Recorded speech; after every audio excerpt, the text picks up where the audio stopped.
बिस्मिल्लाहिर्रहमानिर्रहीम। अस्सलाम वालेकुम। मैं हूँ अब्दुल अमीन अफरीदी। चलो स्टूडेंट्स, आज शुरू करते हैं चैप्टर नंबर 9, लेक्चर नंबर 1 है class first year, biodiversity among animal. ये चैप्टर स्टूडेंट को बहुत सख्त लगता है। बहुत स्टूडेंट ने मैसेज किया था कि इस चैप्टर को शुरू करो, तो चलो हम शुरू करते हैं। बहुत आसान है। इसके सीखने के लिए एक आसान तरीका है जो मैं आप लोगों को इंशाल्लाह सिखाऊंगा, लेकिन आप लोग मेरे साथ रहिएगा, ठीक है। आज का लेक्चर तो वैसे कैरेक्टर एनिमल कैरेक्टर है, वैसे introduction of biodiversity among animal है। आज के लेक्चर आसान है, लेकिन इंशाल्लाह क्लासिफिकेशन ऑफ एनिमल से जब हम फिर एनिमल को क्लासीफाई करते हैं मुख्तलिफ बेसिस पर, और फिर हम इनवर्टिब्रेट में जो फाइलम है वो पढ़ते हैं, तो वो ज़रा मुश्किल बन जाता है। लेकिन मुश्किल नहीं, इंशाल्लाह मैं आप लोगों को बहुत अच्छा और आसान तरीके से सिखाऊंगा, ठीक हो गया।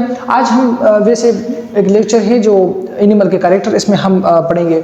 और डाइवर्सिटी में एनिमल का मतलब क्या है, डाइवर्सिटी का मतलब क्या है, एनिमल का क्या मतलब है, ठीक है। अच्छा, आते हैं डाइवर्सिटी। डाइवर्सिटी का मतलब है वेरिएटी। वेरिएटी हम कहते हैं टाइप्स, काइंड्स, इसको कहते हैं डाइवर्सिटी, ओके। फिर एनिमल है। एनिमल लैटिन जुबान का एक लफ्ज़ है जिस एनिमा, ठीक हो गया। एनिमा से एनिमल निकला है, जिसकी माने है सोल या ब्रीथ। सोल रूह को कहते हैं और ब्रीथ सान, इनहेलेशन एक्सहेलेशन, ठीक हो गया। तो ये डाइवर्सिटी और एनिमल की माने हो गई। इसके बाद आते हैं डिफिनेशन की तरफ कि एनिमल की डिफिनेशन क्या है। हम एनिमल कैसे जानते हैं कि एनिमल क्या होता है, ठीक हो गया, कि एनिमल किन लिविंग ऑर्गेनिज्म का हम कह सकते हैं। तो सबसे पहला यूकैरियोटिक। हम बोलते हैं कि सेल दो किस्म के होते हैं, प्रोकैरियोटिक, यूकैरियोटिक। अच्छा, प्रोकैरियोटिक वो सेल होते हैं जिनमें मेम्ब्रेन बाउंडेड ऑर्गेनेल नहीं होते। वो ऑर्गेनेल जैसे मेम्ब्रेन बाउंडेड होता है, वो ऑर्गेनेल प्रोकैरियोटिक में नहीं होती, ठीक हो गया। लेकिन यूकैरियोटिक वो सेल है जिसमें न्यूक्लियस होता है, माइटोकॉन्ड्रिया होता है, वो ऑर्गेनेल उसमें मौजूद होता है जैसे मेम्ब्रेन बाउंडेड हो, जैसा कि वैक्यूल हुआ, माइटोकॉन्ड्रिया हुआ, न्यूक्लियस हुआ, ठीक हो गया। तो एनिमल के जो सेल है वो यूकैरियोटिक है, उसमें वो ऑर्गेनेल मौजूद है जैसे मेम्ब्रेन बाउंडेड हो, ठीक हो गया। इसके बाद आते हैं हेटेरोट्रॉफ। हेटेरोट्रॉफ का मतलब ये है कि ये वो लिविंग है जो अपना खुराक खुद तैयार नहीं कर सकते। दो किस्म के एनिमल है लिविंग है, जिसको हम एक ऑटोट्रॉफ कहते हैं, हेटेरोट्रॉफ। ऑटोट्रॉफ वो एनिमल लिविंग ऑर्गेनिज्म है जो अपना खुराक खुद तैयार कर सकते हैं, जैसा कि प्लांट को हम ऑटोट्रॉफ कहते हैं क्योंकि अपना खुराक फोटोसिंथेसिस प्रोसेस के प्रोसेस पर तैयार करते हैं। लेकिन हम एनिमल जो है ये हेटेरोट्रॉफ है, अपना खुराक खुद तैयार नहीं कर सकता। तीसरा मेन पॉइंट है outer most covering of the cell is cell membrane. Animal का जो सेल है उससे जो आखिरी मेम्ब्रेन होता है वो सेल मेम्ब्रेन होता है, ठीक हो गया। आखिरी मेम्ब्रेन क्या सेल मेम्ब्रेन है, जैसा कि हम प्लांट के सेल में पढ़ते हैं ना कि प्लांट के सेल की जो आखिरी बाउंड्री होता है, आखिरी बाउंड्री होता है वो क्या है, सेल वाल है। लेकिन एनिमल की सेल की आखिरी बाउंड्री क्या है, सेल मेम्ब्रेन। मतलब एनिमल के सेल में सेल वाल नहीं होता, ठीक हो गया। जनरल एक एमसीक्यूज के लिए 1.5 मिलियन स्पीशी एनिमल आजकल डिस्कवर हुआ है, जो आजकल दुनिया टोटल 2 मिलियन है। तो 0.5 मिलियन जो है वो प्लांट्स हैं और 1.5 मिलियन जो है वो स्पीशी एनिमल है, ठीक हो गया। अच्छा, जनरल कैरेक्टर हम पढ़ेंगे अब कि एनिमल के कैरेक्टर क्या है। इधर मैंने लफ्ज़ लिखा है जनरल कैरेक्टर, मतलब ये जो कैरेक्टर भी पढ़ेंगे आज के लेक्चर में, इसका मतलब ये नहीं कि ये हर कैरेक्टर हर एनिमल में होगा, नहीं। इसलिए हमने नाम दिया जनरल कैरेक्टर। हम सारे एनिमल की कैरेक्टर हम इधर इस टॉपिक में इकट्ठा किए और पढ़ते हैं। तो इसका मतलब ये नहीं कि ये जो कैरेक्टर हम आगे पढ़ रहे हैं कि ये कैरेक्टर हर एनिमल का कैरेक्टर होगा, नहीं। ये मुख्तलिफ किस्म की एनिमल है जिसमें कैरेक्टर होता है, दूसरा नहीं होता। तो आप हम इंशाल्लाह पढ़ेंगे, समझ जाओगे।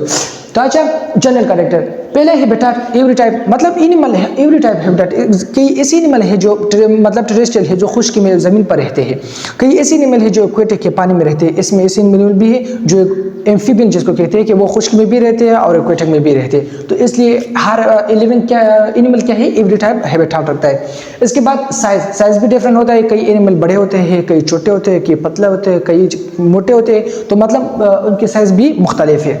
अच्छा, अब आते हैं एनिमल बॉडी कि एनिमल बॉडी कैसा होता है। सबसे पहला पॉइंट इसमें है made up of cells. Animal का बॉडी जो होता है, हर लिविंग ऑर्गेनिज्म का बॉडी वो सेल से बना है, हर एनिमल लिविंग का। लेकिन एनिमल की जो बॉडी है वो भी क्या है, मेड अप ऑफ सेल से बना है, ठीक हो गया। इसमें दूसरा मेन पॉइंट है in some animal cell organize into tissue which perform specific function. कई एनिमल में जो सेल होता है वो ऑर्गेनाइज होता है, मतलब टिश्यू बनाता है, फिर वो टिश्यू एक स्पेसिफिक फंक्शन करता है, एक स्पेसिफिक रोल अदा करता है एनिमल की बॉडी में। ठीक हो गया। In most animals tissue are organise into complex organ which form organ system. फिर कई एनिमल के बॉडी में वो टिश्यू फिर ऑर्गेनाइज होता है, ऑर्गन बनाता है, उस टिश्यू से फिर क्या बनता है, ऑर्गन, और फिर वो ऑर्गन सिस्टम बनाते हैं और पूरे बॉडी में अहम रोल अदा करते हैं और पूरी बॉडी को चलाते हैं। ठीक हो गया। 4 नंबर हम आते हैं बॉडी साइमेट्री। बॉडी साइमेट्री का असल मानी है डिवीजन, डिवाइड। तो हम मतलब एनिमल के बॉडी कैसे डिवाइड कर सकते हैं, कौन से प्लेन में, एक प्लेन पे, 2 प्लेन पे, ज़्यादा प्लेन पे, तो इसको बॉडी साइमेट्री कहते हैं। ठीक हो गया। मोस्ट बाइलेटरल साइमेट्री, मतलब मोस्ट जो एनिमल है वो बाइलेटरली है। वो बाइलेटरल साइमेट्री का मतलब है कि इंशाल्लाह आगे हम पढ़ेंगे। बाइलेटरल साइमेट्री का मतलब यह है कि हम वो एनिमल को सिर्फ एक प्लेन पर 2 हिस्सों में डिवाइड कर सकते हैं। जैसा कि हम होमोसेपियन को देखें, ह्यूमन जो है वो बाइलेटरल है, क्योंकि ये हम 2 हिस्सों पर क्या कर सकते हैं, तकसीम कर सकते हैं। एक हाथ इधर, एक हाथ इधर, एक पाँव इधर, एक पाँव इधर, आधा नाक इधर, आधा नाक इधर, एक आंख इधर, एक आंख इधर। तो मतलब एक प्लेन पर क्या कर सकते हैं, डिवाइड कर सकते हैं। तो हम बाइलेटरली है। ठीक होगी। अच्छा, एकाइनोडर्म जब एडल्ट होता है तो वो रेडियल साइमेट्री रखता है। एडल्ट मतलब जो वो बड़ा हो जाए, मैच्योर हो जाए। रेडियल साइमेट्री क्या है, रेडियल वो साइमेट्री होता है जो लिविंग ऑर्गेनिज्म एक प्लेन से नहीं, ज़्यादा प्लेनों से, मतलब ज़्यादा एंगल पर हम वो डिवाइड कर सकते हैं 2 हाफ हिस्सों में। ठीक हो गया।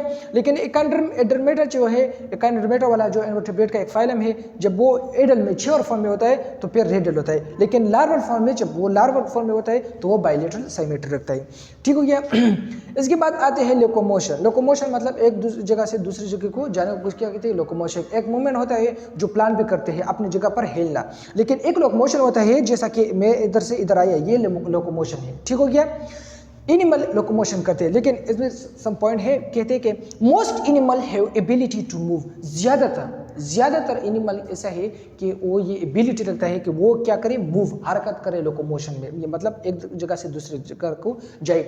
और ज़्यादा ऐसे एनिमल भी है जो एक जगह पर स्ट्रेट मतलब अटैच होते हैं, वहाँ ज़िंदगी गुजारते हैं। जैसा हम पोरेफ्रा पढ़ते हैं कि वो चट्टानों से मतलब अपने आप को टच करके अपना ज़िंदगी गुजारते हैं। बहुत ऐसे एनिमल है जो कई चीज़ से वो अपने आप को टच करके ज़िंदगी गुजारता है। लेकिन ज़्यादा एनिमल ये एबिलिटी रखता है कि एक जगह से दूसरी जगह को जाए। ठीक हो गया। They show rapid movement when compare to other organism. जितने भी और लिविंग ऑर्गेनिज्म है उनके कंपैरिजन में एनिमल जो है ये ज़्यादा तेज़ मूविंग करता है, ज़्यादा। ठीक हो गया। इसका मतलब ये है।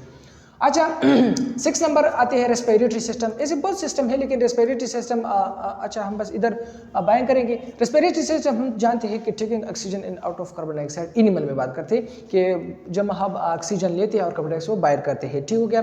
ऑक्सीजन को इनहेल करते हैं और कार्बन डाइऑक्साइड को एक्सहेल करते हैं। ऑक्सीजन क्यों इनहेल करते हैं, वो एरोबिक रेस्पिरेशन के लिए, जो हमारे खुराक से एनर्जी हमारे लिए भी एडेनोसिन ट्राइफॉस्फेट के फॉर्म में पैदा करते हैं। ठीक हो गया।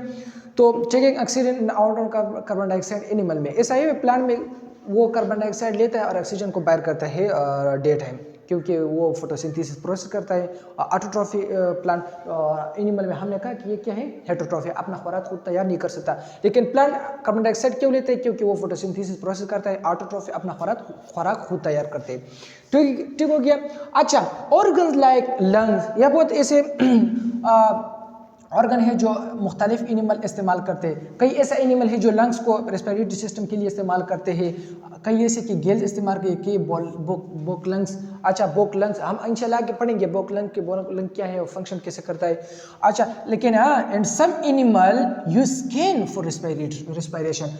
बहुत ऐसे एनिमल भी है जो अपना स्किन, चमड़ा जो है वो सांस लेने और बाहर करने के लिए इस्तेमाल करते हैं। ठीक हो गया। अच्छा, ऑर्गन सिस्टम भी इसमें मौजूद है, जैसा कि हम के डाइजेस्टिव सिस्टम है, nervous system, circulatory system, skeletal system, excretory system और रिप्रोडक्टिव सिस्टम में ये जो है ये एनिमल में मौजूद है। मैंने पहले भी कहा हमने जितना भी ये कैरेक्टर पढ़े, तो ये मतलब ज़रूरी नहीं है कि ये कैरेक्टर हर एनिमल में होगा। ये जो मैंने यहाँ जो ऑर्गन सिस्टम लिखी है, ये बहुत ऐसे एनिमल है जिसमें ये ऑर्गन सिस्टम नहीं होता। तो मतलब हमने जनरल कैरेक्टर पढ़ा आज। ठीक है। इंशाल्लाह अगले लेक्चर में मिलेंगे क्लासिफिकेशन एनिमल के साथ। इस लेक्चर के बाद